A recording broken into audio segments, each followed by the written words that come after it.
В долинах и предгорьях южных кудрявая и юная весна луга ковром зеленым застилает. На праздник всех спешит созвать она. В веселой пляске, быстрой, огневой, здесь молодость звенящая закружит. На выдумку их ум неистощим. Один узор сменяется другим.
Но не наелись.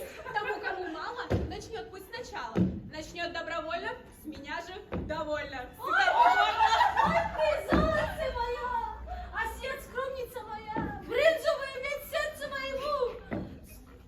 Весел позавтракать бы смог. Аллах биля, иметь Христа вина, сколько радости в душе моей по этому случаю.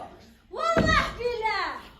Весь аул во главе Слободана был бы пьян. Ну язык говорит о меде, а во рту полы. О, моя серебряная стя. Вчера приснился мне сон. Как будто ваших ворот рвали какие-то бумаги, трезвенел звонок, и расседланного коня привязали к столбу. Я подошла к тебе со словами: голубушка моя ненаглядная, ново сердце приятное тут как тут. Спасибо, тетя Ашура. Что ты, золотце мое? Устала советно, как рукой сняла. Я так рада, Асия. Супайна тоже рада. Тетя Ашура, вы придете сегодня к нам на вечер? Да. Какой? Какой? Какой вечер? Выпускной! Конечно, приду! Вот наденем длинный кавалай, станем серебряными поясами, серебряные застежки. Ты придешь! Будем ждать. Прощай, школа!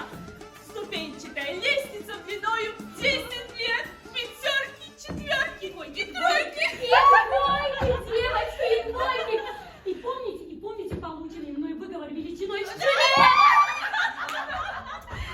Прощай, любимая учительница Девочки, давайте